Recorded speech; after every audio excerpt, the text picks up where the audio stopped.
தென் தமிழகம் அதிமுகவின் கோட்டையாக இருந்தது. இது எம்ஜிஆர் ஜெயலலிதாவுடன் தொடர்ந்து மாறாமல் இருந்து வந்தது.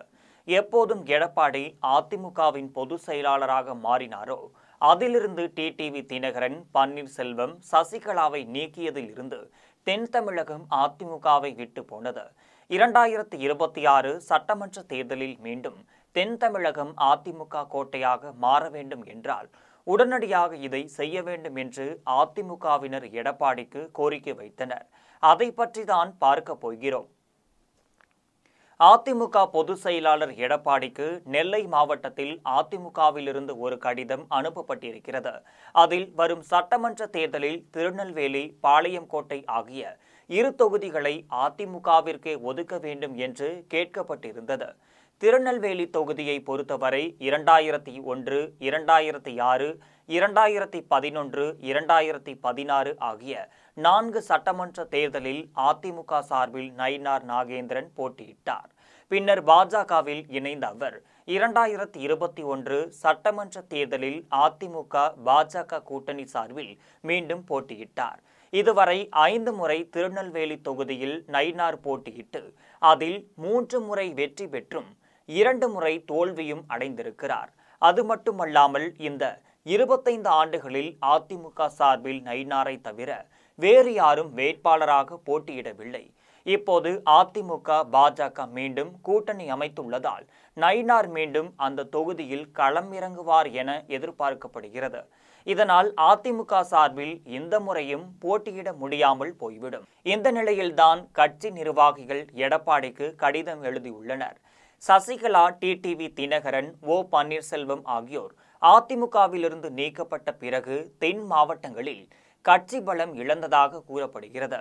தற்போது அதிமுகவிலிருந்து பாஜகவிற்கு சென்று தற்போது கூட்டணி மூலம் இணைந்திருக்கும் நயினாரால் நெல்லையில் அதிமுக அழியும் நிலை ஏற்பட்டுள்ளதாக நிர்வாகிகள் கூறுகின்றனர். அந்த கடிதத்தில் நெல்லை மற்றும் பாளையங்கோட்டை சட்டசபை தொகுதிகள் அதிமுகவின் கோட்டையாகும்.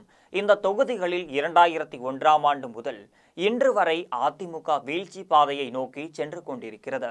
25 ஆண்டு காலமாக எம்எல்ஏவாக 5 முறை போட்டியிட்டு 2 முறை படுதோல்வி அடைந்து அதிமுக தொண்டர்களின் உழைப்பில் ஆதரவில் வாக்குகளை பெற்று 3 முறை எம்எல்ஏவாக தேர்வு செய்யப்பட்டவர். கட்சி வளர்ச்சிக்கும் தொண்டர்கள் பொதுமக்கள் நலன்களுக்கும் மாவட்ட வளர்ச்சிக்கும் எந்த ஒரு பணியும் செய்யவில்லை.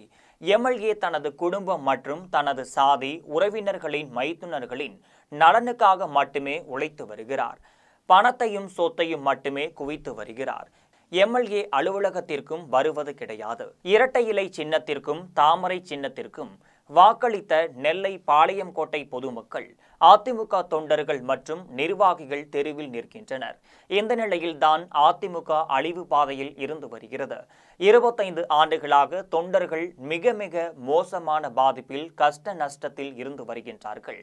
ஆகவே நெல்லை மாவட்டத்தில் கட்சியின் வளர்ச்சியை கருத்தில் கொண்டு மிக மிக கவனமாக பரிசீலனை செய்து நெல்லை, பாளையங்கோட்டை தொகுதி அதிமுக வேட்பாளரை 2026 சட்டசபை தேர்தலில் நிறுத்தி இரட்டை இலை சின்னத்தில் போட்டியிட்டு வெற்றி பெற செய்ய ஆவணம் செய்ய வேண்டுகிறோம். 2 தொகுதிகளிலும் அதிமுக வேட்பாளர் நிறுத்தப்படவில்லை என்றால் இனிவரும் காலங்களில் நெல்லை, பாளையங்கோட்டை தொகுதிகளில் அதிமுக கட்சியும் தொண்டர்களும் அழிந்து அதிமுக நெல்லையில் இல்லை என்ற நிலை ஏற்பட்டுவிடும் என்று தெரிவித்துள்ளனர்.